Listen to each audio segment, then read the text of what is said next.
2022 Elantra N is a car I truly adore. There aren't that many sports cars out there that give you the full package for an affordable price. And Elantra N does it, and it does it by putting a smile on my face every time I look at the car, every time I sit on the inside, and every time I put my foot down. And then hear that backfire as well.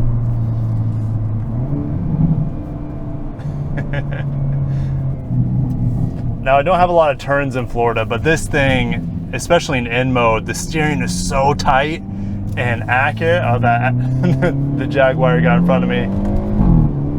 Oh man. And just hearing that backfire, and I can hear it bouncing off the sky-high buildings next to me, the high-rise condos. Like, this vehicle out of the factory is just so silly good. But it doesn't always make me want to drive like a maniac. And I drove this vehicle to Miami and back, and I was so glad I was in the model equipped with the 8-speed dual clutch automatic. And man, I do love the manual. The manual, when I drove it in around Atlanta Motorsports Park, that thing is just one of the best manuals I've ever driven. Makes me happier than this car can. But you know what?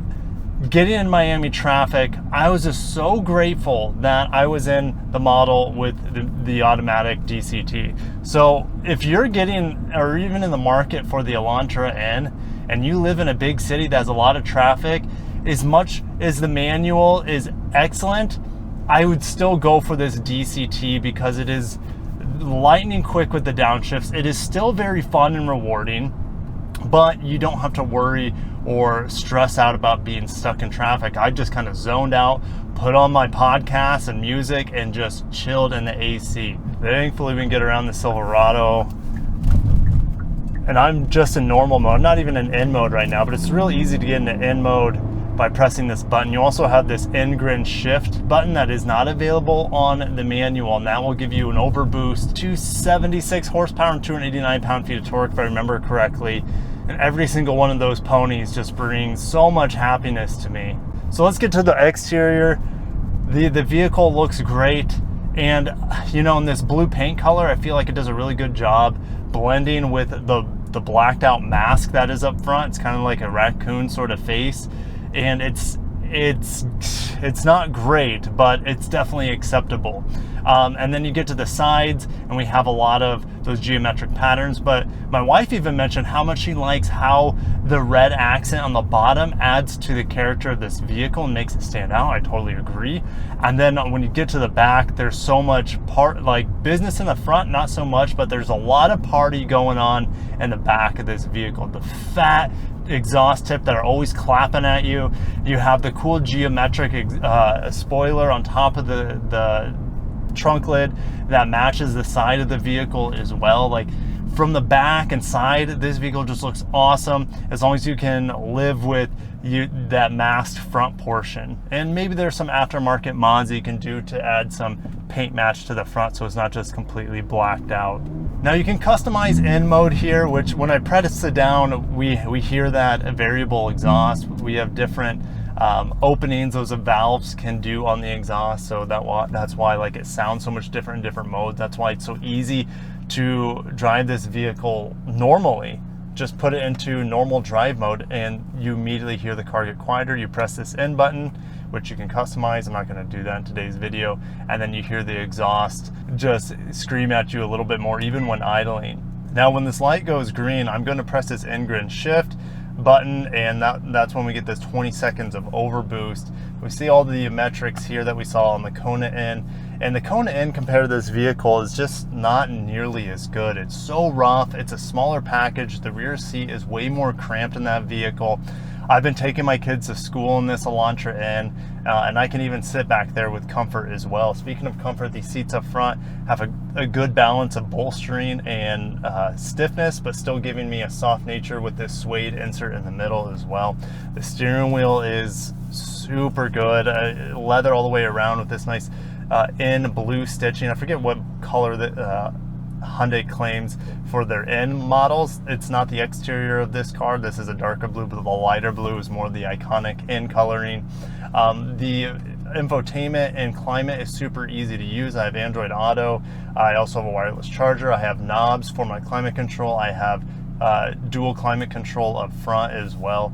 I have a volume knob. Like, you can't get much of a better experience in here. Also, I have a sunroof in this model that you cannot get in the manual transmission Elantra N, which doesn't sit well with me, but it is what it is. So we got the Ingram shift on right now, throwing around the turn, full pedal down. Oh my gosh, those shifts are just so fast. And we get in the brakes here behind this transport trailer, and it's just backfiring, being that hooligan self.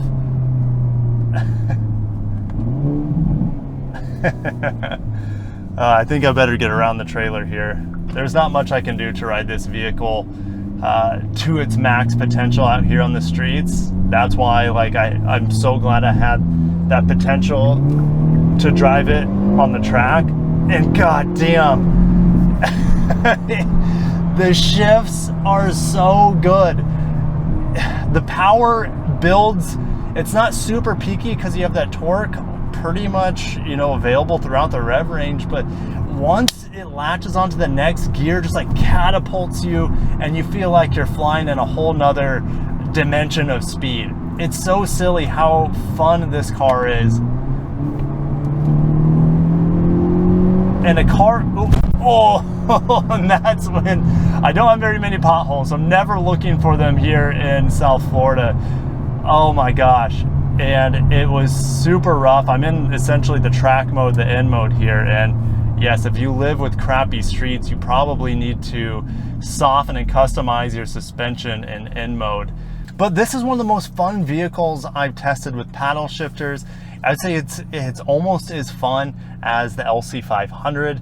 It doesn't sound as good. It sounds way more juvenile and like boy racer, where the LC500 sounds like, you know, a V8 gentleman screaming at you, and this is like a, you know, middle school teenage boy who's been hitting the gym hard. When you when you hear this thing ring out and hit the paddle shifters, I love having the e-brake close to me.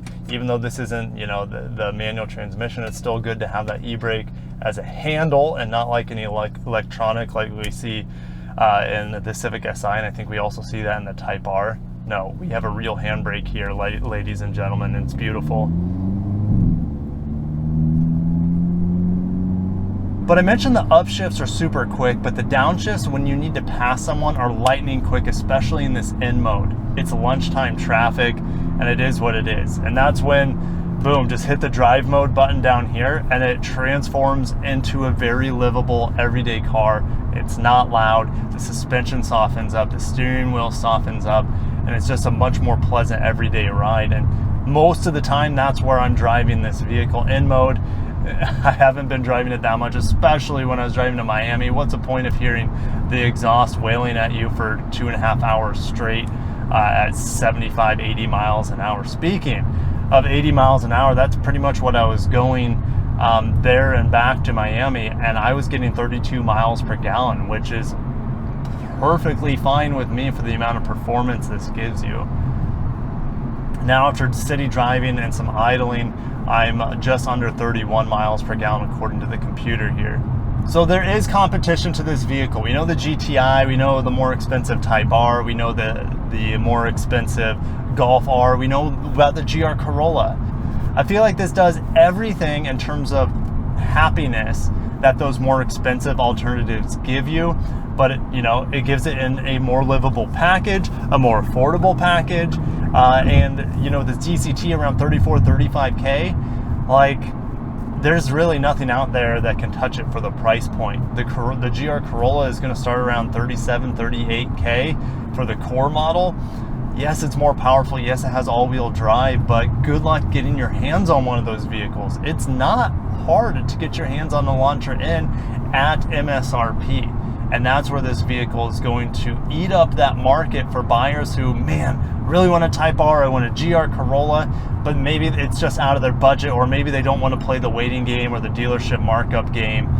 Yeah, I totally get it. And this vehicle is in the market at a perfect time where there's a lot of options, but a lot of those options are unattainable for the masses. This vehicle, man, is one of those vehicles that just, like the MX-5 Miata, every time I look at it, get in one, it makes me so happy, and I really have nothing to complain about the Elantra N because it overshoots with the performance and overall package for the price, and there's nothing that can touch it for where it's at in the market, in my opinion.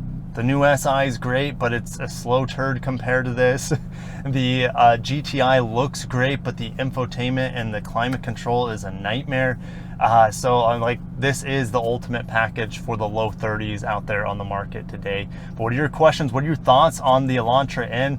It's I'm so glad it behaves like a everyday car when you're in just normal or eco mode, because that's where I'm driving it most of the time in city traffic.